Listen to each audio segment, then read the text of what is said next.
ಒಂದು ಕಲ್ಲು ವಿಗ್ರಹ ಆಗ್ಬೇಕಾದ್ರೆ ಆ ಕಲ್ಲಿಗೆ ಸಾವಿರಾರು ಉಳಿಪೆಟ್ಟು ಬಿದ್ದು ಒಂದು ಅದ್ಭುತವಾದ ಮೂರ್ತಿಯಾಗುತ್ತೆ.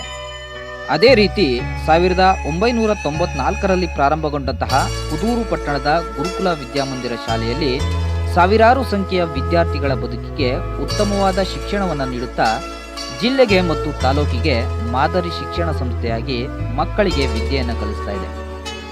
ಶಿಸ್ತು ಈ ಶಾಲೆಯ ಮೂಲ ಮಂತ್ರವಾದರೆ ಮಕ್ಕಳ ಫಲಿತಾಂಶ ಈ ಶಾಲೆಯ ಕೈಗನ್ನಡಿಯಾಗಿದೆ. ಈ ಶಿಸ್ತು ಫಲಿತಾಂಶದ ಜೊತೆಗೆ ಕಳೆದ 3 ವರ್ಷಗಳಿಂದ ಶಾಲೆಯ SSLC ಮಕ್ಕಳಿಗೆ ಶಿಕ್ಷಣದ ಜೊತೆಗೆ ನೈಜ ಉದಾಹರಣೆಗಳ ಮೂಲಕ ಸಂಸ್ಕಾರವನ್ನು ಕಲಿಸ್ತಾ ಇದೆ.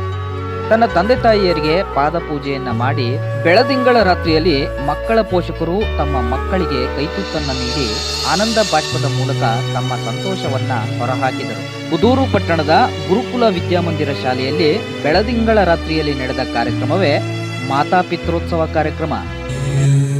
ಈ ಕಾರ್ಯಕ್ರಮದ ಮುಖ್ಯ ಅತಿಥಿಗಳಾಗಿ ಚನ್ನೇನಹಳ್ಳಿ ಜನಸೇವಾ ವಸತಿ ಕೇಂದ್ರದ ಆಡಳಿತಾಧಿಕಾರಿ ಅರುಣ್ ರಾಜ್ ರವರು, ಮಾಗಡಿ ವಾಸವಿ ವಿದ್ಯಾನಿಕೇತನ ಶಿಕ್ಷಕರಾದ ಪಂಚಾಕ್ಷರಿ ಅವರು, ಕುದೂರು ಪಟ್ಟಣದ ಶ್ರೀರಾಮಲಿಂಗ ಚೌಡೇಶ್ವರಿ ದೇವಿ ದೇವಸ್ಥಾನದ ಪ್ರಧಾನ ಅರ್ಚಕರಾದ ಶಿವರಾಮರವರು ಮತ್ತು ಶಾಲೆಯಲ್ಲಿ SSLC ವಿದ್ಯಾಭ್ಯಾಸವನ್ನು ಮಾಡುತ್ತಿರುವ 53 ವಿದ್ಯಾರ್ಥಿಗಳ ಪೋಷಕ ವೃಂದದವರು ಹಾಗೂ ಶಿಕ್ಷಕ ಬಳಗದವರು ಈ ಕಾರ್ಯಕ್ರಮದಲ್ಲಿ ಭಾಗವಹಿಸಿದ್ದರು.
ಅಮ್ಮ ಖುಷಿ ಪಡ್ತಾಳೆ. ಆದ್ರೆ ಎಷ್ಟೋ ಜನ ತಾಯಂದಿರು ಎಲ್ಲೆಲ್ಲೋ ದುಡಿತಾರೆ. ನಾವಿವತ್ತು ಹೋಟೆಲಿಗೆ ಹೋದ್ರೂ ಕೂಡ ಎಲ್ಲೋ ತಟ್ಟೆ ತೆಗಿತಾಳಲ್ಲ, ತಟ್ಟೆ ತೆಗೆದು ತೊಳೆಯಿಟ್ಟು ಬರ್ತಾಳಲ್ಲ, ಅಂತವರಿಗೆ ನಾವು ದುಡ್ಡು ಕೊಟ್ಟು ಬಂದಿರ್ತೇವೆ. ಯಾಕೆ ಗೊತ್ತಾ? ನಮ್ಮ ದೊಡ್ಡಸ್ತಿಕೆಗಲ್ಲ ಅದು. ಆ ತಾಯಿ ಆ ಹೋಟ್ಲಲ್ಲಿ ಬಂದು ಕೆಲಸ ಮಾಡ್ತಾ ಸಾವಿರಾರು ಜನ ತಿಂದು ಹೋದ ತಟ್ಟೆ ತೊಳಿತಾಳಲ್ಲ, ಯಾಕೆ ಗೊತ್ತಾ? ಅವಳಿಗೋಸ್ಕರಲ್ಲ, ಮನೆಯಲ್ಲಿ ಮಕ್ಕಳು ಕಾಯ್ತಾರೆ ಅನ್ನೋ ಕಾರಣಕ್ಕೆ, ಜೀವನಕ್ಕೊಂದು ದಾರಿ ಬೇಕು ಅನ್ನೋ ಕಾರಣಕ್ಕೆ. ತನಗಿಲ್ದಿದ್ರೇನು ತನ್ನ ಹರದ ಬಟ್ಟೆಯನ್ನು ಮುಚ್ಚಿಕೊಂಡು ತನ್ನ ಮಗಳಿಗೆ ಒಳ್ಳೆ ಬಟ್ಟೆ ಕೊಡಬೇಕು ಅಂತ ವರ್ಷಕ್ಕೆ 1 ಗ್ರಾಮ್ 2 ಗ್ರಾಮ್ ಚಿನ್ನ ತೆಗೆದೋಡರಿದ್ದಾರೆ. ಯಾಕೆ? ನನ್ನ ಮಗಳಿಗೆ ವರ್ಷ 18-20 ಆಗುವಾಗ ಮದ್ವೆಗೊಂದೇನಾದ್ರೂ ಆದೀತಲ್ಲ ಅಂತ. ಎಲ್ಲಾದ್ರೂ ನಡುವೆ ನಾವು ದಾರಿ ತಪ್ಪಿದೇವಾದರೆ ಆ ಅಮ್ಮ ನಾವು ಪುಟ್ಟ ಮಗುವಾಗಿದ್ದಲ್ಲಿಂದ ಹಿಡಿದು ಇಲ್ಲಿವರೆಗೆ ನಮ್ಮ ಕಾಳಜಿ ನೆನಪು ಮಾಡ್ಕೊಂಡು ಬಂದಲ್ಲ, ಏನು ಕೊಟ್ಟೆವು ನಾವು ಅವಳಿಗೆ? ನೀವು ಕೇಳಿ, ಹೆಣ್ಣುಮಕ್ಕಳು ನಿಮ್ಮ ಮನೇಲಿ ನಿಮ್ಮ ಅಮ್ಮನನ್ನು ಕೇಳಿ, ಅಮ್ಮ ನಿನ್ ತುಂಬಾ ಚಿನ್ನ ಉಂಟಲ್ಲ ನನಗೆ ಅಂತ ಕೇಳಿದ್ರೆ ಅಮ್ಮ ಏನ್ ಹೇಳ್ತಾರೆ ಗೊತ್ತಾ? ಇರ್ಲಿ ಮಗ, ನಾನು ಇರುವ ತನಕಲ್ಲ, ನಾನ್ ಸತ್ ಮೇಲೆ ನಿನಗೆ ಅಲ್ವಾ ಅಂತಾಳೆ. ಯೋಚನೆ ಮಾಡಿ. ಯಾಕೆ? ನನ್ನ ಬದುಕಿನ ಏನ್ ಸಂಪಾದನೆ ಮಾಡಿದ್ರು ಮಗಳೇ ಅದು ನಿನಗಮ್ಮ, ನನಗೆ ಯಾಕೆ? ಇಂತಹ ತ್ಯಾಗದೊಂದಿಗೆ ನಿಮ್ಗೆ ಬದುಕು ಕೊಡುವ ನಿಮ್ಮ ಅಮ್ಮನ ಬಗ್ಗೆ ನಿಮ್ಗೆ ನೆನಪಾಗದೆ ಹೋದ್ರೆ ಅದಕ್ಕಿಂತ ದೊಡ್ಡ ಕೃತಜ್ಞತೆ ಏನಿದೆ ಮಕ್ಕಳೇ? ನೆನಪಿಟ್ಟುಕೊಳ್ಳಿ, ನಾಳೆ ಹೆಣ್ಣು ಮಕ್ಕಳು ನೀವು ಪ್ರಬುದ್ಧರಾಗ್ತೀರಿ, ನಿಮ್ಮನ್ನು ಮದುವೆ ಮಾಡಬೇಕು. ನಾನು ಮೊನ್ನೆ ಕೇಳಿದ್ದೆ, ಏನ್ ಮಾಡ್ತಾ ಇದ್ದೀರಿ ಅಂದ್ರೆ ಅಮ್ಮ ಹೇಳ್ತಾರೆ, ನಾನು ಸೀರೆ ಮಾಡುತ್ತಾ ಇದ್ದೆ. ಏನ್ ಸೀರೆ ಮಾಡ್ತಾ ಇದ್ದೀರಿ? ಇಲ್ಲ, ನನ್ನ ಮಗಳಿಗೆ ಮದುವೆ ದಿವಸ ಹತ್ರ ಬಂತಲ್ಲ, ಅವಳಿಗೆ ಕೊಡಬೇಕಾದ ಸೀರೆ ಎಲ್ಲ ಪ್ಯಾಕ್ ಮಾಡಬೇಕಲ್ಲ, ಅದಕ್ಕೋಸ್ಕರ ಮಾಡ್ತಾ ಇದ್ದೇನೆ ಅಂತ. ಒಂದು ಕಡೆಯಲ್ಲಿ ಮಗಳು ಹೊರಟು ಹೋಗ್ತಾಳೆ ಅನ್ನೋ ನೋವು, ಆದ್ರೆ ಹೋದಲ್ಲ ಅವಳು ಚೆನ್ನಾಗಿರ್ಬೇಕು ಅಂತ ತಾಯಿ ಸಿದ್ಧಳಾಗುತ್ತಾಳಲ್ಲ. ಈ ಪ್ರೀತಿಯನ್ನು ನೀವು ಅಂಗಡಿಯಲ್ಲಿ ದುಡ್ಡು ಕೊಟ್ಟು ತಗೊಳ್ಳಿಕ್ಕೆ ಆಗುದಿಲ್ಲ. ನಿನ್ನನ್ನು ಜೀವನ ಪೂರ್ತಿ ಮಹಾರಾಣಿಯ ಹಾಗೆ ನೋಡ್ಕೊಳ್ತೇನೆ ಅಂತ ಹೇಳ್ತಾ ನಿಮ್ಮನ್ನು ಮಂಗ ಮಾಡುವ ಯಾವ ವ್ಯಕ್ತಿಗಳು ಜೀವನ ಪೂರ್ತಿ ನಿಮ್ಮನ್ನು ಸಾಕೋದಿಲ್ಲ. ನೆನಪಿರ್ಲಿ. ಹಾಗಾಗಿ ಅಮ್ಮನ ತ್ಯಾಗದ ಬಗೆಗೆ ನಿಮ್ಗೆ ಯಾವತ್ತೂ ವಿಸ್ಮೃತಿ ಬರಬಾರದು. ಇನ್ನೊಂದು, ಅದೇ ಹರದ ಬನಿಯನ್ ಹಾಕೊಂಡು ಯಾರ್ಯಾರ ಮನೆ ಅಂಗಳದಲ್ಲಿ ಬೆವರು ಸುರಿಸಿ ದುಡಿದು 10 ರೂಪಾಯಿಯನ್ನು ಹುದುಗಿಸಿಟ್ಟು ನಿಮ್ಗೆ ಬಟ್ಟೆ ತಂದು ಕೊಟ್ಟ ಅಪ್ಪ ಕಾರಣ ಅನ್ನೋದು ನಿಮ್ಗೆ ನೆನಪಿರಬೇಕು. ಯಾರ್ಯಾರ ಮನೆಯಲ್ಲಿ ಬಟ್ಟೆ ತೊಳೆದು ಯಾರ್ಯಾರ ಮನೆಯ ಪಾತ್ರೆ ತಿಕ್ಕಿ ಅಲ್ಲೆಲ್ಲೋ ಸಿಕ್ಕಿದ್ದನ್ನು ಜೋಡಿಸಿಟ್ಟು ನನ್ನ ಮಗಳಿಗಿರ್ಲಿ ಅಂತ ತನಗೆ ಇಲ್ಲದೆ ಇದ್ರು ತನ್ನ ಮಗಳಿಗೆ ತೊಡಿಸಿ ಸಂಭ್ರಮಿಸುವ ತಾಯಿ ಇದ್ದಾಳಲ್ಲ, ಅವಳು ಕಾರಣ ಅನ್ನೋದು ನಮ್ಗೆ ನೆನಪಿರಬೇಕು. ಮತ್ತೆ ಜೀವನದಲ್ಲಿ ಯಾವತ್ತೂ ಕೂಡ ನೀವು ಬೆಳೆದು ನಿಂತಾಗ, ಈ ಕಡೆ ಗಂಡು ಮಕ್ಕಳು ಅನೇಕರಿದ್ದೀರಿ, ನೆನಪಿಟ್ಟುಕೊಳ್ಳಿ ಹುಡುಗರೆ, ಯಾವತ್ತೂ ಕೂಡ ನಮ್ಮಪ್ಪ ನನಗೇನು ಮಾಡಿಟ್ಟಿದ್ದಾನೆ ಅಂತ ಯಾವ ಕಾಲಕ್ಕೂ ಕೇಳಬೇಡಿ. ಯಾಕೆ ಗೊತ್ತಾ? ಒಂದು ವೇಳೆ ನಾವು ಸಣ್ಣ ಮಕ್ಕಳಾಗಿದ್ದಾಗ ಏಕಾಏಕಿ ರಾತ್ರಿ ಸಿಕ್ಕಾಬಟ್ಟೆ ಅಳತೆ ಹುಷಾರಿಲ್ಲ ಅಂತ ಅಳ್ತಾ ಇರಬೇಕಿದ್ರೆ ಈ ದರಿದ್ರ ಯಾಕಾದ್ರೂ ಹುಟ್ಟು ಬಿಡುತ್ತೋ ಅಂತ ನಮ್ಮಮ್ಮ ನಮ್ಮನ್ನು ಕೊಲ್ಲುತ್ತಿದ್ರೆ, ಇಲ್ಲ, ಅಮ್ಮ ಎಲ್ಲೋ ಸಂಬಂಧದಲ್ಲಿ ಹೊರಟಿರ್ತಾಳೆ, ಅವಳ ಮೈ ಮೇಲೆ ಮಲಮೂತ್ರ ವಿಸರ್ಜನೆ ಮಾಡಿ ಬಿಟ್ರೆ ಇದೆಲ್ಲೋ ಹಾಳು ಮಾಡಿಬಿಡುತ್ತೋ ಅನ್ನೋ ಕಾರಣಕ್ಕೆ ನಮ್ಮ ಅಪ್ಪ ಕೊಲ್ತಿದ್ರೆ ಇವತ್ತು ನಾವಿರ್ತಿರ್ಲಿಲ್ಲ. ನಮಗೆ ಬದುಕು ಕೊಟ್ಟದು ಅಪ್ಪ ಅಮ್ಮ ಅಂತ ನೆನಪು ಮಾಡಿಕೊಳ್ಳಿ. ಬದುಕು ಕೊಟ್ಟವರು ಅಪ್ಪ ಅಮ್ಮ ಅನ್ನೋದು ನೆನಪಿರಲಿ.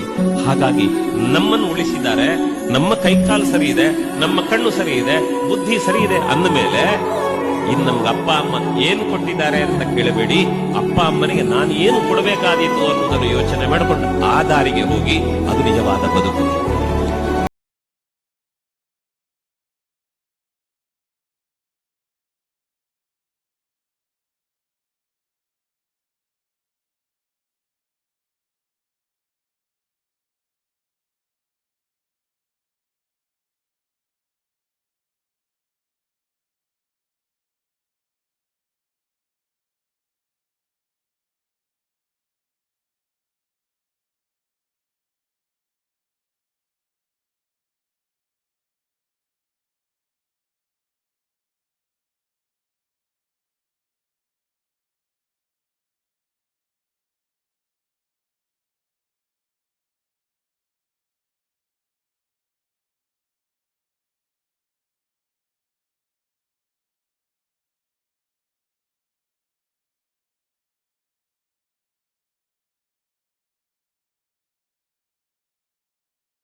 ನಮ್ಗೆಲ್ರಿಗೂ ಗೊತ್ತಿರ್ಬೋದು, ಈ ತಾಮ್ರದ ಪಾತ್ರೆ ನಮ್ಮ ಮನೆಯಲ್ಲಿ ಬಳಸ್ತಾ ಇದ್ರು, ತಾಮ್ರ ಹಿತ್ತಾಳೆ.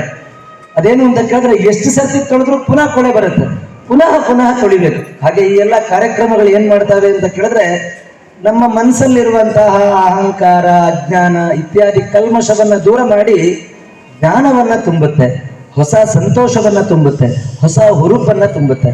ನಮ್ಮ ಧರ್ಮದ, ನಮ್ಮ ನೆಲದ ವಿಶೇಷತೆನೇ ಅದು. ಏನು ಅಂತ ಕೇಳಿದ್ರೆ ನಿತ್ಯೋತ್ಸವ, ಒಂದೊಂದು ದಿನವೂ ಒಂದೊಂದು ಹಬ್ಬ. ನಮ್ಗೆ ಹಬ್ಬ ಕಮ್ಮಿ ಇಲ್ಲ, ಪ್ರತಿಯೊಂದು ದಿನವನ್ನು ನಾವು ಹಬ್ಬ ಅಂತ ಆಚರಣೆ ಮಾಡ್ತೀವಿ. ಯಾಕೆ ಹಬ್ಬ ಅಂತ ಆಚರಣೆ ಮಾಡ್ತೀವಿ ಅಂತ ಕೇಳಿದ್ರೆ ನಮ್ಮಲ್ಲಿ ಹೊಸ ಸಂತೋಷ, ಹೊಸ ಸಂಕಲ್ಪ, ಹೊಸ ಉತ್ಸಾಹ ನಮ್ಮಲ್ಲಿ ಬರಬೇಕು ಅಂತ. ಅದೇ ತರ ನಾವಿಲ್ಲಿ ಇವತ್ತು ಮಾತಾ ಪಿತ್ರೋತ್ಸವ ಈ ಶಾಲೆಯಲ್ಲಿ ನಾವು ಆಚರಣೆ ಮಾಡ್ತಾ ಇದ್ದೀವಿ. ನಾನಿದು 3ನೇ ವರ್ಷ ಶಾಲೆಗೆ ಈ ಕಾರ್ಯಕ್ರಮದಲ್ಲಿ ಸಾಕ್ಷಿಯಾಗಿದ್ದೀನಿ. ಸೊ ಹೆಸರಿನಲ್ಲೇ ಇದೆ ಗುರುಕುಲ ವಿದ್ಯಾ ಮಂದಿರ. ಏನು ಗುರುಕುಲ ಅಂದ್ರೆ ನಾವು ಪ್ರತಿ ಸರ್ತಿ ಕೇಳ್ತಾ ಇರ್ತೀವಿ, ಗುರುಕುಲ ಅಂದ್ರೆ ಏನು? ಗುರುಕುಲ ಅನ್ನೋ ಪದಕ್ಕೆ 2 ತರದ ಅರ್ಥ ಇದೆ. ಗುರು ಅನ್ನೋ ಪದಕ್ಕೆ 2 ಅರ್ಥ ಇದೆ. ಒಂದು ದೊಡ್ಡದು ಅಂತ, ನಮ್ಮ ಎಲ್ಲ ಗ್ರಹಗಳಲ್ಲಿ ದೊಡ್ಡ ಗ್ರಹ ಗುರುಗ್ರಹ, ಅದಕ್ಕೆ ಗುರು ಅಂತ ಹೆಸರಿಟ್ಟಿದ್ದಾರೆ. ಸೊ ಕುಲ ಅಂದ್ರೆ ಪರಿವಾರ, ಫ್ಯಾಮಿಲಿ, ಸಂಸಾರ ಅಂತ ಅರ್ಥ. ಸೊ ದೊಡ್ಡದಾದ ಕುಲ. ಈಗ ನಾವು ಇದನ್ನ ನೋಡ್ಬೋದು, ಮನೆಯಲ್ಲಿ ನಾವು ಅಪ್ಪ ಅಮ್ಮ ಮಕ್ಕಳು ಒಂದು 5-6 ಜನ ಇರ್ತೀವಿ. ಇಲ್ಲಿ ನಾವೆಲ್ಲರೂ ಒಟ್ಟಿಗೆ ಸೇರಿ ಒಂದು ದೊಡ್ಡ ಕುಟುಂಬ ನಾವಿಲ್ಲಿ ಕೂತಿದ್ದೀವಿ. ಸೊ ಈ ಶಾಲೆಯವರು ಕೂಡ ಇದನ್ನ ಶಾಲೆ ಅಥವಾ ಕೇವಲ ಶಿಕ್ಷಣ ಕೊಡೋದು ಅಂತ ಅನ್ಕೊಂಡಿಲ್ಲ, ಇದೊಂದು ದೊಡ್ಡ ಕುಟುಂಬ ಅಂತ ಅನ್ಕೊಂಡಿದ್ದಾರೆ, ಗುರುಕುಲ ಅಂತ ಹೆಸರು ಕೊಟ್ಟಿದ್ದಾರೆ. ಸೊ ಒಂದು ದೊಡ್ಡ ಕುಟುಂಬ. ಇನ್ನೊಂದರ್ಥ ಗುರು ಅಂದ್ರೆ ಏನು ಅಂತ ಕೇಳಿದ್ರೆ ಗುಕಾರ ಅಂಧಕಾರಸ್ತು ಋಕಾರ ತನ್ನಿರೋಧಕ. ಗು ಅಂದ್ರೆ ಕತ್ತಲು ಅಂತ ಅರ್ಥ, ರು ಅಂದ್ರೆ ಅದನ್ನ ದೂರ ಮಾಡುವುದು ಅಂತ ಅರ್ಥ. ಸೊ ಈ ಶಾಲೆ ಈ ಮಕ್ಕಳಲ್ಲಿರುವಂತಹ ಕತ್ತಲಿರ್ಬೋದು, ಪಾಲಕರಲ್ಲಿರುವ ಕತ್ತಲಿರ್ಬೋದು, ಇಡೀ ಸಮಾಜದಲ್ಲಿರುವ ಕತ್ತಲಿರ್ಬೋದು, ಅದನ್ನ ದೂರ ಮಾಡುವ ಕೆಲಸವನ್ನ ಮಾಡ್ತಾ ಇದೆ. ಅದಕ್ಕೆ ಸಾಕ್ಷಿ ಯಾವುದು ಅಂತ ಕೇಳಿದ್ರೆ ಈ ತರದ ಕಾರ್ಯಕ್ರಮಗಳು. ಸೊ ನಾವೆಲ್ಲರೂ ಪಾಲಕರಿರ್ಬೋದು, ವಿದ್ಯಾರ್ಥಿಗಳಿರ್ಬೋದು, ಈ ಸಮಾಜ ಇರ್ಬೋದು, ಈ ಶಾಲೆಗೆ ನಾವು ಅಭಿನಂದನೆಯನ್ನ ತಿಳಿಸ್ಬೇಕು. ಯಾಕೆ ಅಂತ ಕೇಳಿದ್ರೆ ಇಂಥ ಸುಂದರವಾದ ಕಾರ್ಯಕ್ರಮವನ್ನ ನಮ್ಮ ಮುಂದೆ ಇಟ್ಟು ನಮ್ಮನ್ನ ಒಂದು ಪಾಸಿಟಿವಿಟಿ, ಧನಾತ್ಮಕತೆ ಕಡೆ ಕರ್ಕೊಂಡು ಹೋಗುವಂತಹ ಕೆಲಸವನ್ನ ಈ ಶಾಲೆ ನಮ್ಗೆ ಮಾಡ್ತಾ ಇದೆ.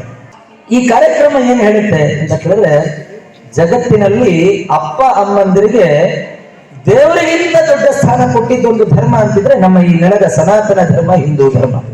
ಯಾಕೆ ಈ ಮಾತನ್ನ ಹೇಳ್ತೀನಿ ಅಂತ ಕೇಳಿದ್ರೆ, ರಾಮ ಅವನೊಬ್ಬ ದೇವರು, ದೇವತಾ ಮನುಷ್ಯ, ವಿಷ್ಣುವಿನ ಅವತಾರ, ಸಾಕ್ಷಾತ್ ದೇವರು.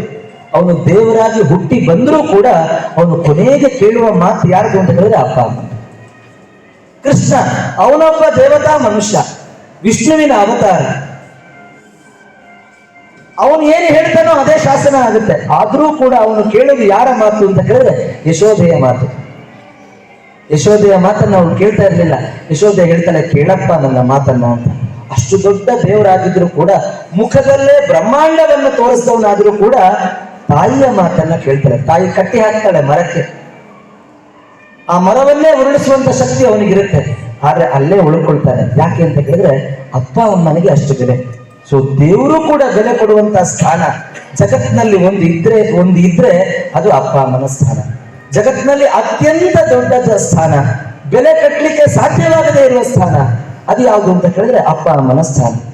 ಯಾಕೆ ಈಗ ನಾನು ಹೇಳ್ತೀನಿ ಅಂತ ಕೇಳಿದ್ರೆ, ಶಂಕರಾಚಾರ್ಯರ ಹೆಸರನ್ನ ನಾವು ಕೇಳಿರ್ಬೋದು. ಹಿಂದೂ ಧರ್ಮದಲ್ಲಿ ಸನ್ಯಾಸತ್ವಕ್ಕೆ ಅದರದ್ದೇ ಆದ ವಿಶೇಷತೆ ಇದೆ. ಸನ್ಯಾಸಿ ಆದ ಅಂತ ಕೇಳಿದ್ರೆ ಅವನಿಗದು 2ನೇ ಜನ್ಮ. ಅವನ ಪೂರ್ವಾಶ್ರಮದಲ್ಲಿ ಅಪ್ಪ ಅಮ್ಮ ಹೆಸರು, ಅವನ ಸ್ಥಾನ, ಅವನ ಆಸ್ತಿ ಎಲ್ಲದನ್ನ ಮರೆತು ಎಲ್ಲದನ್ನ ತ್ಯಾಗ ಮಾಡಿ ಅವನು ಸನ್ಯಾಸಿ ಆಗ್ತಾನೆ. ನಾವೆಲ್ಲ ಕೇಳಿರ್ಬೋದು. ಒಂದಿಬ್ರು ಈಗಿನ ಅಥವಾ ಸನ್ಯಾಸಿಗಳ ಹೆಸರು ಯಾರು ಇದ್ರೆ ಹೇಳಿ ನೋಡೋಣ. ಸನ್ಯಾಸಿ ಮಕ್ಕಳು ಹೇಳ್ಬೋದು ಸನ್ಯಾಸಿಗಳ ಹೆಸರು. ಸನ್ಯಾಸಿ ಅಂದ್ರೆ ಗೊತ್ತಾಯ್ತಲ್ವಾ? ಸ್ವಾಮೀಜಿ. ಯಾರ್ಯಾರ ಹೆಸರು ಹೇಳಿ ನೋಡೋಣ. ಈಗ ಇರ್ಬೋದು ಅಥವಾ ನಂಗೆ ನೆನಪಿರೋ ಸ್ವಾಮೀಜಿಗಳ ಹೆಸರು ಯಾರು? ನಾನು ಅದನ್ನ ಎಕ್ಸ್ಪೆಕ್ಟ್ ಮಾಡಿದೆ. ಶಿವಕುಮಾರ ಸ್ವಾಮೀಜಿ ದಾಸೋಹಕ್ಕೆ ಹೆಸರು ಮಾಡಿದವರವರು.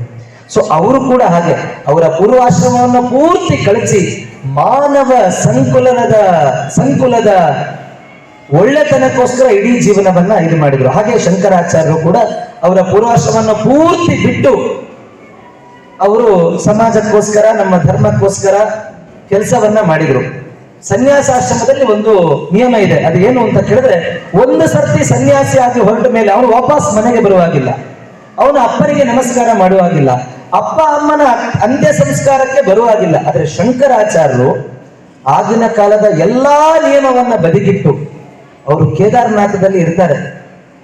ಮಾಯಾಶಕ್ತಿಯಿಂದ ಕೇರಳಕ್ಕೆ ಬರ್ತಾರೆ ತನ್ನ ಅಮ್ಮನ ಅಂತ್ಯ ಸಂಸ್ಕಾರಕ್ಕೋಸ್ಕರ. ಅವರು ಮುಂದೆ ನಿಂತ್ಕೊಂಡು ಒಬ್ಬರು ಸನ್ಯಾಸಿಯಾಗಿದ್ರು.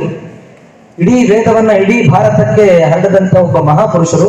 ಅವರು ಅಮ್ಮನ ಅಂತ್ಯ ಸಂಸ್ಕಾರವನ್ನ ಮಾಡ್ತಾರೆ. ಅಂದ್ರೆ ಅಪ್ಪ ಅಮ್ಮನಿಗೆ ಅಷ್ಟು ದೊಡ್ಡದಾದ ಸ್ಥಾನವನ್ನ ನಮ್ಮ ಧರ್ಮದಲ್ಲಿ ಕೊಟ್ಟಿದ್ದಾರೆ. ನಮ್ಮ ಈ ನೆಲ ಆ ಸ್ಥಾನವನ್ನ ಕೊಟ್ಟಿದೆ. ಕೆಲವೊಂದ್ ಸರ್ತಿ ಈ ಪಾಶ್ಚಿಮಾತ್ಯ ಜಗತ್ತಿನಲ್ಲಿ ಅಥವಾ ಬೇರೆ ಕಡೆ ಏನ್ ಕೇಳಲ್ಪಡುತ್ತೆ ಅಂತ ಕೇಳಿದ್ರೆ, ಅಪ್ಪ ಅಮ್ಮ ನನ್ನನ್ನ ಹುಟ್ಟಿಸಿದ್ದಾರೆ, ನನ್ನ ಹಕ್ಕು, ನಾನ್ ಕೇಳ್ತೀನಿ, ನನಗೆ ಗಾಡಿ ಕೊಡಿಸು, ನನಗೆ ಎಜುಕೇಶನ್ ಕೊಡಿಸು ಅಂತ. ಇದು ಹೊರಗಡೆಯ ಕಲ್ಪನೆ. ಆದ್ರೆ ನಮ್ಮ ದೇಶದ ಕಲ್ಪನೆ ಏನು ಅಂತ ಕೇಳಿದ್ರೆ ಈ ಮಾತಾಪಿತೃೋತ್ಸವ.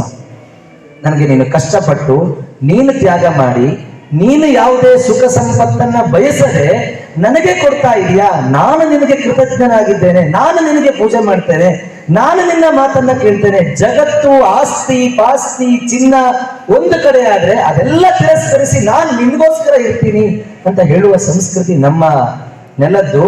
ಆ ಶಿಕ್ಷಣವನ್ನ ನಮ್ಮ ಶಾಲೆ ನಮ್ಗೆ ಕೊಡ್ತಾ ಇದೆ. ಅದಕ್ಕೆ ಸಾಂಕೇತಿಕವಾಗಿ ನಾವಿವತ್ತು ಮಾತಾಪಿತೃೋತ್ಸವನ್ನ ಮಾಡ್ತೀವಿ.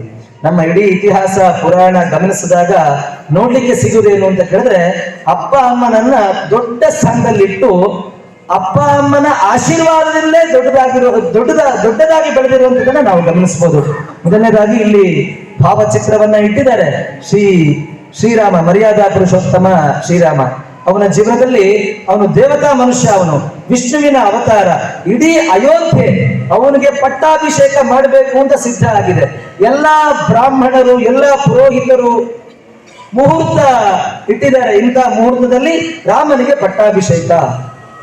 ಇದ್ಯಾವುದೋ ಮತ ಚಲಾಯಿಸಿಯೋ ಅಥವಾ ಯಾರು ರಾಜ ಆಗ್ಬೇಕು ಅಂತ ಆಯ್ಕೆ ಮಾಡಿಯೋ ಆದಂತದ್ದಲ್ಲ. ಸ್ವಯಮೇವ ಮೃಗೇಂದ್ರತ. ಅಯೋಧ್ಯೆಯಲ್ಲಿದ್ದ ಎಲ್ಲಾ ಪ್ರಜೆಗಳು, ಮನೆಯಲ್ಲಿರುವ ಎಲ್ಲಾ ಮಕ್ಕಳು, ಎಲ್ಲಾ ತಾಯಂದ್ರು ಯೋಚನೆ ಮಾಡಿದ್ದೇನು ಅಂತ ಹೇಳಿದ್ರೆ ಶ್ರೀರಾಮ ಮಹಾರಾಜನಾಗಬೇಕು ಅಂತ. ರಾಮನಿಗೂ ಕೂಡ ತಾನು ರಾಜನಾಗಬೇಕು ಅಂತ ಆಸೆ ಇರಲಿಲ್ಲ. ಆದ್ರೆ ಎಲ್ಲರೂ ಸೇರಿ ರಾಮ ಮಹಾರಾಜನಾಗಬೇಕು, ಅವನು ಈ ದೇಶವನ್ನ ಆಳ್ಬೇಕು, ಅವನ ಕೆಳಗೆ ನಾವೆಲ್ಲರೂ ಇರಬೇಕು, ನಾಡಿಗೆ ಕಲ್ಯಾಣ ಆಗಬೇಕು ಅಂತ ಎಲ್ಲರ ಆಸೆ ಇತ್ತು. ಅದರ ಅನುಗುಣವಾಗಿ ಇಡೀ ಅಯೋಧ್ಯೆ ತರಳು ತೋರಣಗಳಿಂದ ಸಿಂಗರಿಸಿತ್ತು. ಎಲ್ಲರೂ ಅಲಂಕಾರವನ್ನ ಮಾಡಿದ್ರು. ಇಡೀ ಅಯೋಧ್ಯೆ, ಇಡೀ ದೇಶ ರಾಮನ ಪಟ್ಟಾಭಿಷೇಕಕ್ಕೋಸ್ಕರ ಕಾಯ್ತಾ ಇತ್ತು. ನಾಳೆ ರಾಮನಿಗೆ ಪಟ್ಟಾಭಿಷೇಕ, ಮೇಲೆ ಆಕಾಶದಿಂದ ದೇವತೆಗಳು ಪುಷ್ಪವೃಷ್ಟಿ ಮಾಡಬೇಕು ಅಂತ ಕಾಯ್ತಾ ಇದ್ರು. ಸಂತಸದ ಕ್ಷಣ. ಆದ್ರೆ ದಶರಥ ಕೇಳ್ತಾನೆ, ಕೈಕೇಯಿ ಹೇಳ್ತಾಳೆ, ನನಗೊಂದು ವರವಾಗಿ ರಾಮನನ್ನ ಕಾಡಿಗೆ ಕಳಿಸ್ಬೇಕು, ಭರತನಿಗೆ ಪಟ್ಟ ಕಟ್ಟಬೇಕು ಅಂತ. ಶ್ರೀರಾಮನನ್ನ ಹಿಂದಿನ ದಿನ ದಶರಥ ಕರೀತಾನೆ.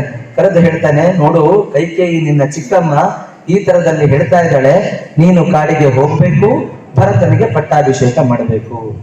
ದಶರಥ ಹೇಳ್ತಾನೆ, ಇದು ನನಗೆ ಇಷ್ಟ ಇಲ್ಲ, ನೀನ್ ಕಾಡಿಗೆ ಹೋಗ್ಬೇಡ, ನೀನೇ ರಾಜನಾಗು ಅಂತ.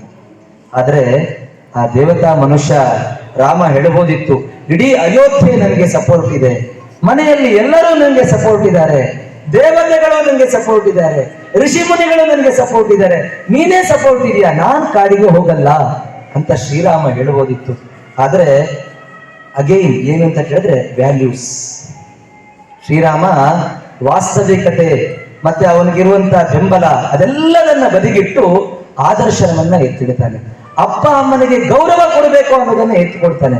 ಅದೇ ಈ ವರ್ಷ ಅಯೋಧ್ಯೆಯಲ್ಲಿ ಭವ್ಯ ಶ್ರೀರಾಮ ಮಂದಿರ ಆಯಿತು.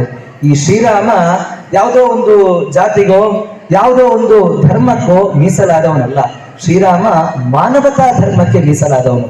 ಶ್ರೀರಾಮ ಸಂದೇಶ ಏನ್ ಕೊಡ್ತಾನೆ ಅಂತ ಹೇಳಿದ್ರೆ, ಮರುದಿನ ಅವನು ಪಟ್ಟಾಭಿಷೇಕಕ್ಕೆ ಒಳಗಾಗದೆ, ಅವನು ರಾಜ ಆಗದೆ, ಅವನು ಕಷಾಯ ವಸ್ತ್ರ ಅಂದ್ರೆ ಸನ್ಯಾಸಿಯ ವೇಷವನ್ನ ಧರಿಸಿ ಇಡೀ ಅಯೋಧ್ಯೆಯ ಮುಂದೆ, ನನಗೆ ಪಟ್ಟಾಭಿಷೇಕ ಮುಖ್ಯ ಅಲ್ಲ, ನನಗೆ ಒಂದು ಸ್ಥಾನಮಾನ ಮುಖ್ಯ ಅಲ್ಲ, ನನಗೆ ಸಂಪತ್ತು ಮುಖ್ಯ ಅಲ್ಲ, ನನಗೆ ಸಾಮ್ರಾಜ್ಯ ಮುಖ್ಯ ಅಲ್ಲ, ನನಗೆ ಅಧಿಕಾರ ಮುಖ್ಯ ಅಲ್ಲ ಅಂತ ಹೇಳಿ, ನನಗೆ ಅಪ್ಪ ಅಮ್ಮನ ಮಾತು ಮುಖ್ಯ, ನನ್ನ ಅಪ್ಪ ಕೊಟ್ಟಂತ ಮಾತು ಮುಖ್ಯ, ನನ್ನ ಅಮ್ಮ ಕೇಳಿದ ಮಾತು ಮುಖ್ಯ ಅಂತ ಹೇಳಿ ಎಲ್ಲರ ಮುಂದೆ ಸಾಕ್ಷಿಯಾಗಿ ಅವನು ಕಾಡಿಗೆ ಹೊರತಾನೆ. ಅಲ್ಲಿ ನೋಡಿದ್ರೆ ಒಬ್ಬ ಮಾದರಿ ಪತಿವ್ರತೆ ಸೀತೆ ಹೇಳ್ತಾಳೆ, ನಾನು ಬರ್ತೀನಿ, ನಿನ್ನ ಕಷ್ಟ ಸುಖದಲ್ಲಿ ನಾನಿರ್ತೀನಿ. ತಾಯಿಯ ದೊಡ್ಡ ಗುಣ ಅದು. ಅದೇನು ಅಂತ ಕೇಳಿದ್ರೆ, ಗಂಡ ಎಲ್ಲಿರ್ತಾನೋ ಅಲ್ಲಿ ನಾನು, ಗಂಡ ಹೇಗಿರ್ತಾನೋ ಹಾಗೆ ನಾನು. ಸೊ ಸೀತೆಯು ಕೂಡ ಹೊರತಾಳೆ. ರಾಮ ಹೇಳ್ತಾನೆ, ನೋಡು ನೀನು ಜನಕನ ಆಸ್ಥಾನದಲ್ಲಿ, ಜನಕನ ಅರಮನೆಯಲ್ಲಿ ಸುಖದಿಂದ ಬೆಳೆದಿರುವಂತಹ ನೀನು, ತುಂಬಾ ಪ್ರೀತಿಯಿಂದ ನಿನ್ನನ್ನ ಸಾಕಿದ್ದಾರೆ. ಕಾಡಿನಲ್ಲಿ ಕಾಡು ಪ್ರಾಣಿಗಳಿರುತ್ತೆ, ಮಲಗಲಿಕ್ಕೆ ಜಾಗ ಇರಲ್ಲ, ಯಾವ ಕ್ಷಣದಲ್ಲೂ ಕೂಡ ಅಪಾಯ ಬರ್ಬೋದು, ನೀನು ಬರಬೇಡ ಅಂತ. ಆದ್ರೆ ಸೀತೆ ಪುನಃ ಅದೇ ಆದರ್ಶವನ್ನ ಹೇಳ್ತಾಳೆ. ಸೊ ಒಂದು ತಾಯಿ ಗಂಡ ಎಲ್ಲಿ ಇರ್ತಾಳೋ, ಗಂಡ ಎಲ್ಲಿ ಇರ್ತಾನೋ ಅಲ್ಲಿ ಇರ್ತಾಳೆ. ಸೊ ಹೊಡ್ತಾಳೆ. ಆಗ ಅಲ್ಲಿ ಆದರ್ಶ ತಮ್ಮ, ಅವನು ಯಾರು ಅಂತ ಕೇಳಿದ್ರೆ ಲಕ್ಷ್ಮಣ. ಅವನು ಕೂಡ ಹೇಳ್ತಾನೆ, ಅಣ್ಣ ನಿನಗಿಲ್ಲದೆ ಇರುವ ಸಾಮ್ರಾಜ್ಯ, ನಿನಗಿಲ್ಲದೆ ಇರುವ ಅಧಿಕಾರ, ನಿನಗಿಲ್ದಿರುವ ಸಂಪತ್ತು, ನಿನಗಿಲ್ದಿರುವ ಸುಖ ನನಗೂ ಕೂಡ ಬೇಡ. 3 ಜನ ಕಾಡಿಗೆ ಹೊರಡ್ತಾರೆ. ಸೊ ಕಾಡಿಗೆ ಹೊರಟರೂ ಕೂಡ ಶ್ರೀರಾಮ ಮಾಡುವಂತ ಕೆಲಸ ಏನು ಅಂತ ಕೇಳಿದ್ರೆ ಅದು ಸಮಾಜ ಕಲ್ಯಾಣ, ಅದು ವಿಧಿ ಲಿಖಿತ. ಅದೇನು ಅಂತ ಕೇಳಿದ್ರೆ ದೇಶದ ಒಳಿತಿಗೋಸ್ಕರ ಅವನು ಕಾಡಿಗೆ ಹೋಗ್ತಾನೆ. ಸೊ ಈ ತರ ಇಡೀ ಇತಿಹಾಸ ನಮ್ಮ ಪುರಾಣ ನೋಡಿದ್ರೆ ಅಪ್ಪ ಅಮ್ಮಂದಿರ ಮಾತನ್ನ ತಲೆಯ ಮೇಲೆ ಇಟ್ಟು ಪಾಲನೆ ಮಾಡೋದು ನಮ್ಮ ಇತಿಹಾಸ ಮತ್ತೆ ಪುರಾಣದಲ್ಲಿ ಕಾಣಿಸುತ್ತೆ. ಹಾಗೆ ಮುಂದೆ ಬಂದ್ರೆ ಶ್ರೀಕೃಷ್ಣನ ಲೀಲೆಯನ್ನ ನಾವೆಲ್ಲರೂ ಕೇಳಿರ್ಬೋದು. ಅವನಿಗೆ ಅಗಾಧವಾದ ಶಕ್ತಿ ಇತ್ತು. ಎಂಥದ್ದೇ ರಾಕ್ಷಸರನ್ನ ಧೂಳಿಪಟ ಮಾಡುವಂತಹ ಶಕ್ತಿ ಇತ್ತು. ಯಾವ್ದಾವ್ದೋ ರಾಕ್ಷಸರು ಬಂದ್ರು, ಅವರನ್ನೆಲ್ಲ ಧೂಳಿಪಟ ಮಾಡ್ದ, ಕಂಸನನ್ನು ಧೂಳಿಪಟ ಮಾಡ್ದ. ಆದ್ರೆ ಅಪ್ಪ ಅಮ್ಮಂದಿರ ಮುಂದೆ ಅವನ ತಲೆಬಾಗಿ ನಿಂತು. ಸೊ ಅಂತ ಕೃಷ್ಣನು ಕೂಡ ಅವನ ಜೀವನದಿಂದ ನಮ್ಗೆ ಕೊಟ್ಟ ಸಂದೇಶ ಏನು ಅಂತ ಕೇಳಿದ್ರೆ, ಅಪ್ಪ ಅಮ್ಮನ ಮುಂದೆ ಮತ್ತೇನೂ ಇಲ್ಲ, ಅಪ್ಪ ಅಮ್ಮ ಮುಖ್ಯ ಅಂತ. ಹಾಗೆ ನಾವು ಸ್ವಾತಂತ್ರ್ಯ ಹೋರಾಟ ಅಥವಾ ಇನ್ನು ಮುಂದೆ ಬಂದಾಗ ಅಲ್ಲೂ ಕೂಡ ನಾವು ಸುಮಾರು ಮಹಾಪುರುಷರನ್ನ ನೋಡ್ತೀವಿ. ಅವರೆಲ್ಲರೂ ಕೂಡ ಅಪ್ಪ ಅಮ್ಮನಿಗೆ ದೇವರ ಸ್ಥಾನವನ್ನ ಕೊಟ್ಟು ಅವರ ವಾಕ್ಯವನ್ನ ಪಾಲನೆ ಮಾಡಿದ್ರಿಂದ ಅವರೆಲ್ಲರೂ ಪ್ರಸಿದ್ಧರಾದ್ರು.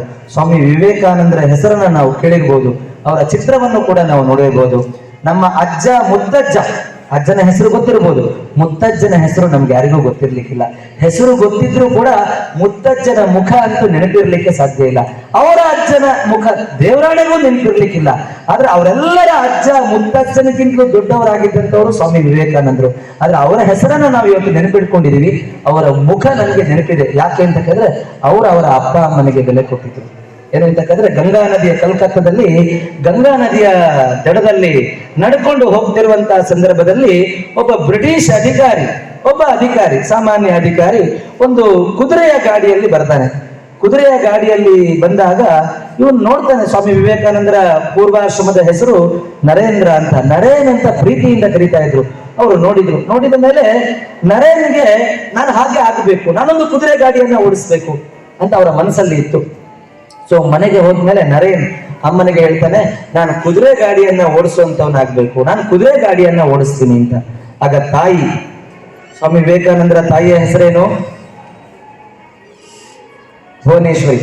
ಸೊ ತಾಯಿ ಹೇಳ್ತಾಳೆ, ನೀನು ಸಾಮಾನ್ಯ ಕುದುರೆ ಗಾಡಿಯನ್ನ ಓಡಿಸುವಂತವನ ಆಗಬಾರ್ದು, ನೀನು ಕೃಷ್ಣನಾಗೆ ಆಗ್ಬೇಕು.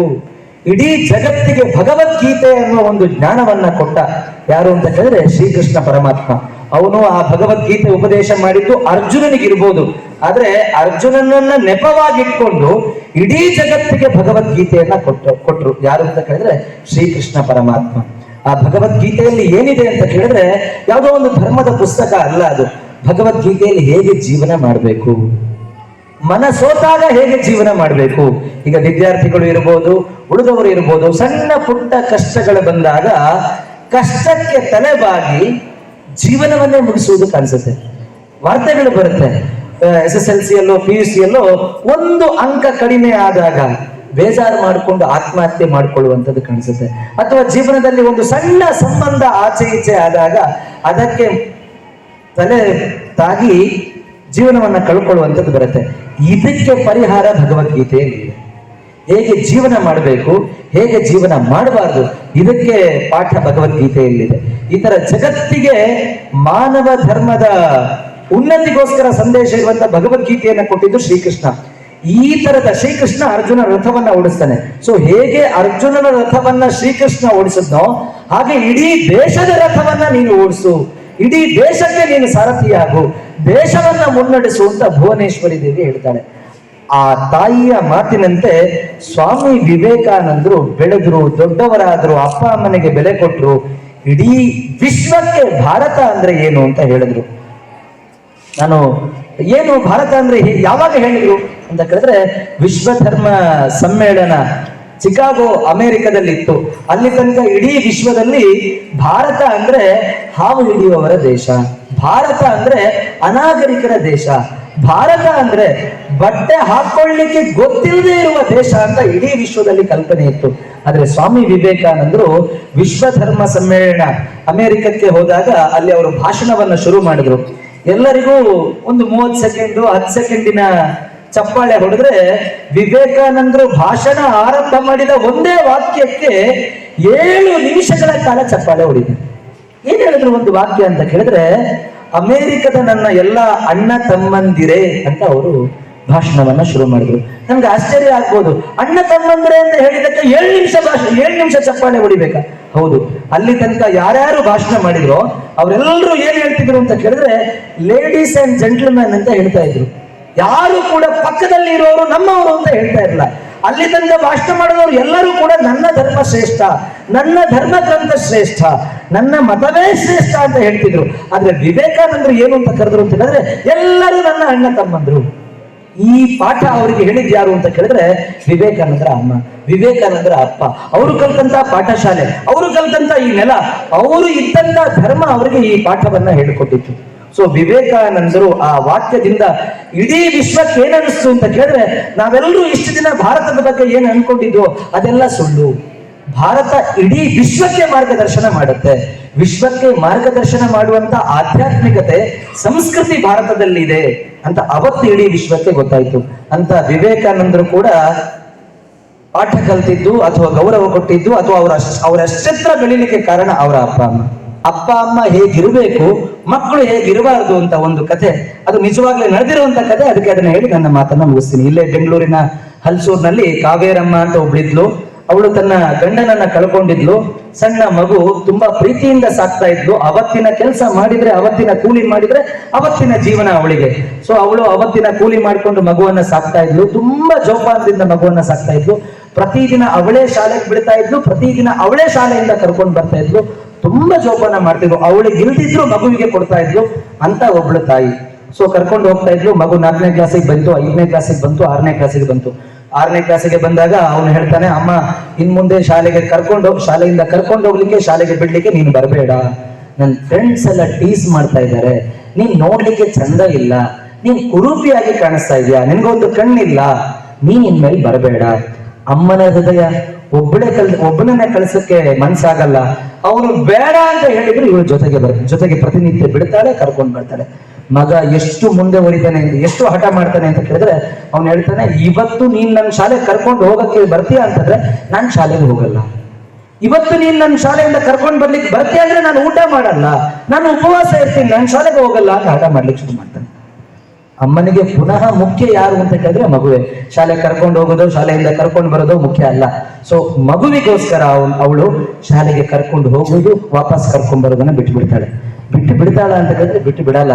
ಫ್ರೆಂಡ್ಸ್ ಜೊತೆಗೆ ಅವನು ಹೋಗ್ತಾ ಇದ್ರೆ ತುಂಬಾ ದೂರದಿಂದ ಅವನಿಗೆ ಕಾಣಬಾರ್ದು, ಆದ್ರೆ ಇವಳಿಗೆ ಆ ಮಗ ಕಾಣಿಸ್ಬೇಕು. ದೂರದಿಂದ ನಿಂತು ಅವನು ಶಾಲೆ ಗೇಟ್ ಒಳಗೆ ಹೋದ ಅಂತಾದಾಗ ಅವಳು ಕೂಡಿಯ ಕೆಲಸಕ್ಕೆ ಹೋಗ್ತಾ ಇರ್ತಾಳೆ.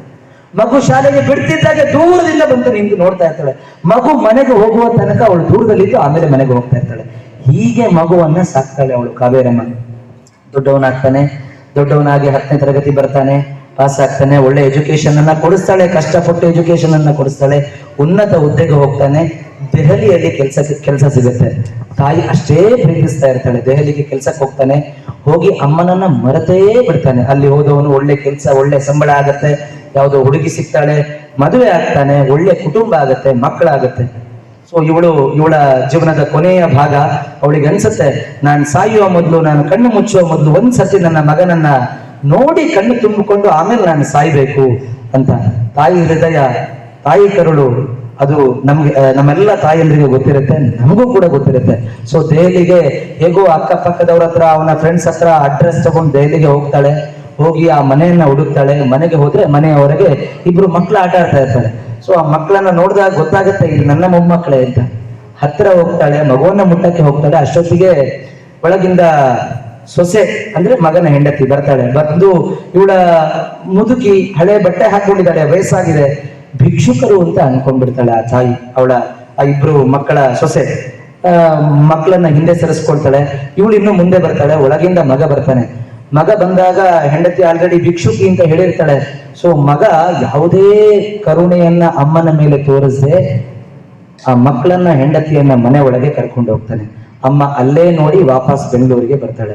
ಸುಮಾರು 1-2 ವರ್ಷ ಆದ್ಮೇಲೆ ಆ ಹುಡುಗ ಮಗ ಯಾವುದೋ ಕೆಲಸದ ಮೇಲೆ ಬೆಂಗಳೂರಿಗೆ ಬರ್ತಾನೆ. ಬೆಂಗಳೂರಿಗೆ ಬಂದಾಗ ಅನ್ಸುತ್ತೆ, ಓ ನನ್ನ ಅಮ್ಮ ಇಲ್ಲೇ ಇದ್ದಾಳಲ್ಲ ಅಂತ. ಸೊ ಅಮ್ಮನ ಹತ್ರ ಮಾತಾಡಬೇಕು ಅಂತ ಹಲ್ಸೂರಿಗೆ ಬರ್ತಾನೆ. ಬಂದು ಮನೆ ಮುಂದೆ ನಿಂತ್ಕೊಳ್ತಾನೆ. ಮನೆಗೆ ಬೀಗ ಹಾಕಿರುತ್ತೆ. ಅವನು ಬಂದು 1-2 ನಿಮಿಷ ಹಾಗೆ ನಿಂತ್ಕೊಂಡಿರ್ತಾನೆ. ಪಕ್ಕದ ಮನೆಯಿಂದ ಮನೆ ಅಕ್ಕಿ ತಗೊಂಡು ಬಂದು ಕೊಡ್ತಾನೆ. ಕೊಟ್ಟಾಗ ಅಮ್ಮ ಎಲ್ಲಿ ಅಂತ ಅವ್ನು ಕೇಳ್ತಾನೆ. ಸೊ ಪಕ್ಕದ ಮನೆಯವರು ಹೇಳ್ತಾರೆ, ಅಮ್ಮ ತೀರ್ಕೊಂಡು 1 ವರ್ಷ ಆಯ್ತು, ನೀನ್ ಬಂದ್ರೆ ಈ ಮನೆಯ ಕೀ ಕೊಡ್ಬೇಕು ಅಂತ ನಿನ್ನ ಅಮ್ಮ ಹೇಳಿದ್ದಾರೆ ಅಂತ. ಸೊ ಮನೆಯ ಕೀ ಕೊಟ್ಟಾಗ ಓಪನ್ ಮಾಡಿ ಅವನು ಒಳಗೆ ಹೋಗ್ತಾನೆ. ಒಳಗೆ ಹೋದ್ರೆ ದೇವರ ಚಿತ್ರದ ಮುಂದೆ ಒಂದು ಹುಂಡಿ, ಒಂದು ಮಡಿಕೆ ಇರುತ್ತೆ. ಮಡಿಕೆಯ ಪಕ್ಕದಲ್ಲಿ ಒಂದು ಪತ್ರ ಇರುತ್ತೆ. ಅಮ್ಮ ತನ್ನ ಕೊನೆಯ ಉಸಿರು ತನಕ ಮಗನಿಗೋಸ್ಕರ, ಮಗ ಅಷ್ಟು ದೊಡ್ಡವನಾದ್ರೂ ಮಗನಿಗೋಸ್ಕರ ದುಡ್ಡು ಉಳಿಸಿರ್ತಾಳೆ. ಆ ಮಡಿಕೆ ಒಳಗೆ ಹಾಕಿರ್ತಾಳೆ. ಆ ಪತ್ರ ತಗೊಳ್ತಾನೆ. ಪತ್ರ ಓದ್ಲಿಕ್ಕೆ ಶುರು ಮಾಡ್ತಾನೆ. ಪತ್ರದಲ್ಲಿ ಅಮ್ಮ ಬರ್ದಿರ್ತಾಳೆ. ಏನು ಅಂತ ಕೇಳಿದ್ರೆ, ಮಗ ನೀನು ಸಣ್ಣವನಿರುವಾಗ ಶಾಲೆಗೆ ಹೋಗುವಾಗ ಯಾವುದೋ ಒಂದು ಸ್ಕೂಟರ್ ಬಂದು ಗುದ್ದಿದಾಗ ನಿನ್ನ ಒಂದು ಕಣ್ಣು ಹೋಯ್ತು. ನಾನು ಆಸ್ಪತ್ರೆಗೆ ಸೇರಿಸಿದೆ. ಡಾಕ್ಟರ್ ಹೇಳಿದ್ರು, ನಿಮ್ಮ ಮಗ ಶಾಶ್ವತವಾಗಿ ಒಂದು ಕಣ್ಣಿನ ದೃಷ್ಟಿ ಕಳೆದುಕೊಂಡಿದ್ದಾನೆ. ಯಾರಾದ್ರೂ ನೇತ್ರದಾನ ಮಾಡಿದ್ರೆ ನಿನ್ನ ಮಗನಿಗೆ ಕಣ್ಣನ್ನು ಹಾಕ್ಬೋದು, ಇಲ್ಲಿದ್ರೆ ಹೀಗೆ ಇರ್ತಾನೆ ಅಂತ. ಅಮ್ಮ ನೆಕ್ಸ್ಟ್ ಕೇಳಿದ ಮಾತು ಅಂದ್ರೆ ಅವಳು ಹೇಳ್ತಾಳೆ, ನಾನು ನನ್ನ ಕಣ್ಣನ್ನ ನಿನಗೋಸ್ಕರ ಕೊಟ್ಟೆ, ನನ್ನ ಕಣ್ಣು ನಿನಗೆ ಹಾಕಿದ್ರು, ಆದ್ರಿಂದ ನಾನು ಕುರೂಪಿಯಾಗಿ ಕಾಣಿಸ್ದೆ. ನಿನಗೆ ತೊಂದರೆ ಆಗಬಾರ್ದು, ನಿನಗೆ ಬೇಜಾರಾಗಬಾರ್ದು ಅಂತ ನಾನು ಯಾವತ್ತೂ ಹೇಳಿಲ್ಲ. ನೀನ್ ಬೇಜಾರು ಮಾಡ್ಕೊಳ್ಬೇಡ. ನಾನು ಇಲ್ಲದೆ ಇರಬಹುದು, ಆದ್ರೆ ನನ್ನ ಕಣ್ಣಿಂದ ನೀನು ಈ ಜಗತ್ತನ್ನ ನೋಡ್ತಾ ಇದೀಯಾ, ನೀನು ಇಷ್ಟು ದೊಡ್ಡವನಾಗಿ ಬೆಳೆದಿದ್ಯಾ ಅಂತ ಹೇಳಿ ಆ ಪತ್ರವನ್ನು ಮುಗಿಸ್ತಾರೆ.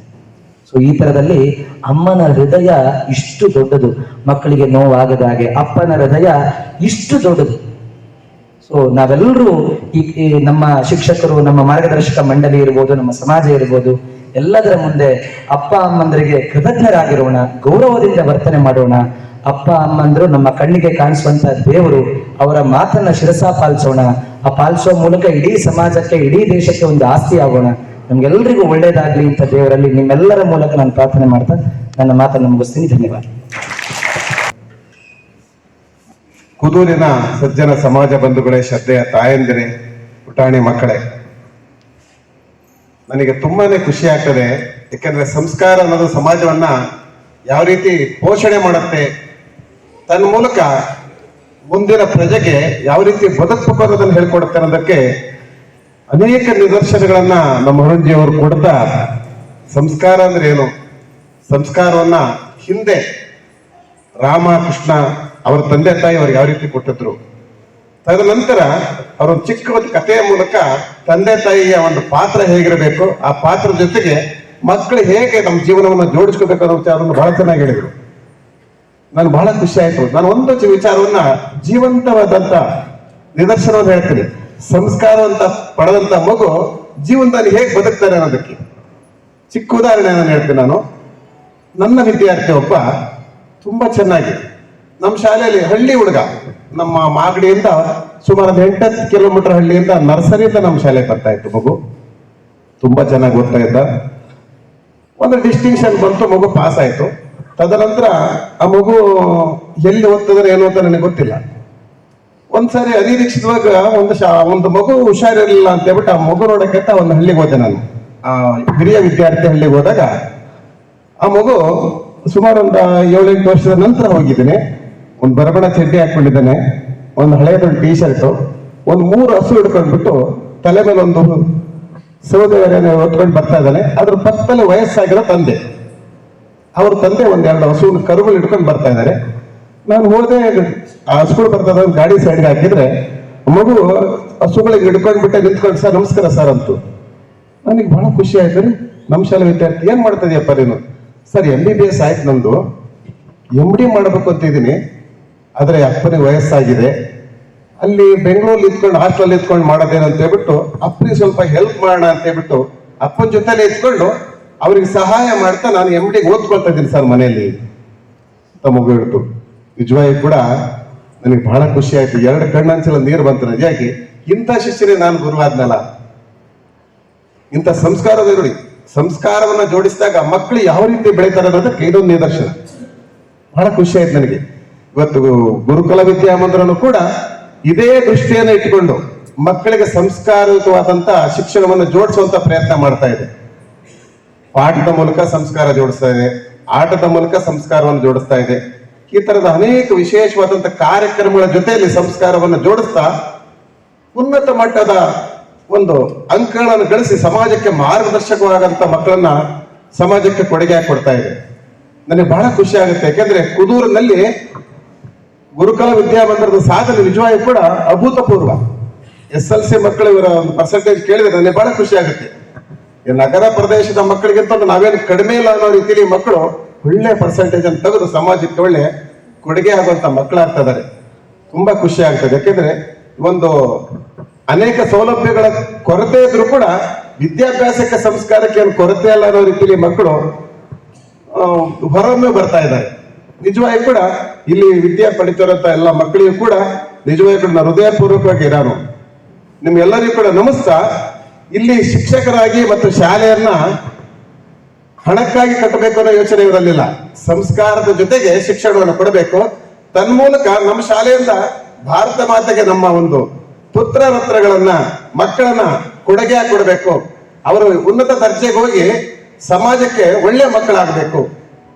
ಶಾಲೆಯನ್ನ ತಂದೆಯನ್ನ ಪ್ರೀತಿಸುವಂತ ಮಕ್ಕಳಾಗಬೇಕು ಅನ್ನೋ ಆಸೆ ಹೊತ್ತಿರುವಂತ ಸಂಸ್ಕಾರವನ್ನು ಜೋಡಿಸುವಂತ ಈ ಪ್ರಯತ್ನ ಮಾಡ್ತಿರುವಂತ ಶಾಲೆ ಎಲ್ಲ ಹಿರಿಯರಿಗೂ ಶಿಕ್ಷಕರಿಗೆ ಹೃದಯಪೂರ್ವಕ ನಮಿಸ್ತಾ ಇದ್ದೇನೆ.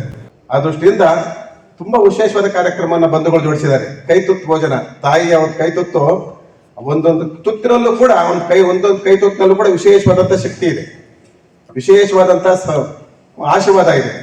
ಆ ದೃಷ್ಟಿಯಿಂದ ಒಳ್ಳೆ ಕಾರ್ಯಕ್ರಮನ ಬಂಧುಗಳು ಜೋಡಿಸಿದ್ದಾರೆ.